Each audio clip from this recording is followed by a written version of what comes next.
ideas and what I had to offer. Let's talk about the book a little bit, because I know there's a lot of travel in here. Give us a taste. Where are some of the places you've been that you write about? It all started in Italy. When I was 11, my mother decided we were going to live in Italy. So we did. We moved, and she and my stepfather and I, and we went to Florence and then to Rome. So 3 years I lived in Italy. And that was sort of the beginning of the travel, sort of experience for me. Then as I got older, I went to a lot of different places. I went back to Europe a lot. I went to France. I went to Germany. I went to England. I've been to Southeast Asia. In the book, I talk a great deal about Southeast Asia. I talk about Cambodia and Burma as two very, very important places of being in touch with both the spiritual life and also the sort of the country's suffering, as in Cambodia, suffering that is still present in that country. India is another that was a very deeply moving experience. So there's a chapter on India. There's a chapter on Bhutan, where I went in the Himalayas. That was really a remarkable place. Been there. Vietnam. Yeah, go ahead. So a lot of places. Yeah, that's fantastic. Another word that I saw in the notices about your book a lot were discoveries. What were some of the discoveries you made along the way about people or perhaps yourself? One of the big discoveries I made in India was how strongly I felt about the sort of cruelty of the class system. The caste system in India is, I find, a very cruel phenomenon, with the untouchables being at the lowest, most sort of removed position in society. And the amount of poverty in India that's just everywhere. You can't avoid it. And I just realized how deeply distressed and upset I was that this existed.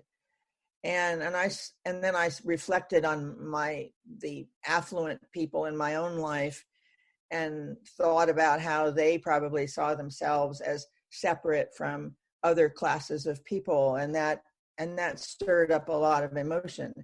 So that's sort of one insight that I had that needed to be written about, and I did. One of the other things that happened amusingly when I was in Vietnam, I wanted to go there with the idea that I was going to find out more truth, more in-depth information about the Vietnam War. I had lived through it, here in this country, and my husband, he never went into the military because he was married and had children, so he never had to go. But we were deeply engaged with paying attention to the Vietnam War and all the, the horrors that came out of that. And I just felt there was a mystery, and I wanted to go and meet Vietnamese people and talk about it and learn something. And then when I got there, I realized that nobody wanted to talk about it. That it was so far in the past, which it was, in a sense, that the guide that I had that took care of me in Vietnam, he was so young that he had certainly no direct experience of it. And it had to have been his father, perhaps, that maybe peripherally had experience of it.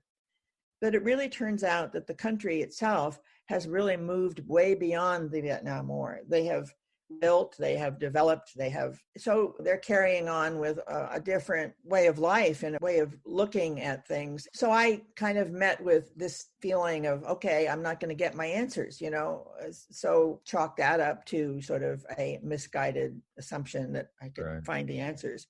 So that was interesting. Sure. Because often you think if you're curious enough and eager to learn, you'll get answers for what you want to know, but it isn't always the case. That was kind of an important bit of insight, I think. Sure. When I was in France and in Paris. Mag, there's obviously been a tremendous response to your book. People are finding something in it they love, comparing it to Eat, Pray, Love and whatnot. What do you want readers to take away from your book?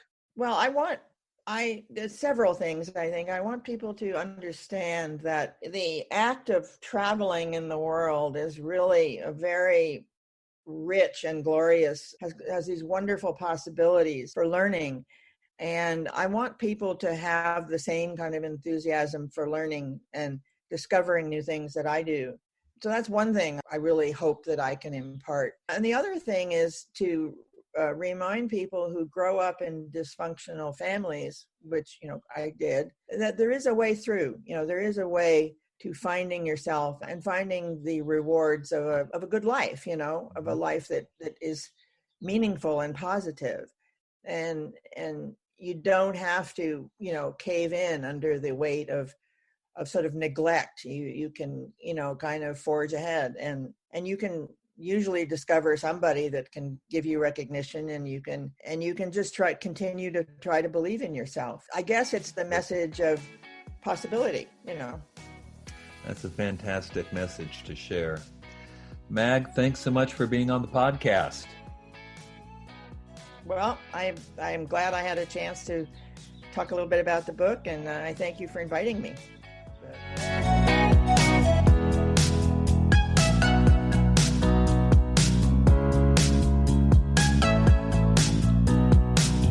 Wasn't that terrific? A completely delightful woman to chat with. I'll remind you again, WriterCon is going forward, and if you want to register at the early bird price and save yourself some money, you need to do that before June 1st. To find out more about it, the website is writercon.org. That's WRITER.org. Go to my website, williambernhardt.com, if you want to read more about the small group writing retreat in July at Eureka Springs at the Writers' Colony at Derry Hollow. Space is very much limited, but I would love to see you there. Until next time, keep safe, keep sane, and keep writing. And remember, you cannot fail if you refuse to quit.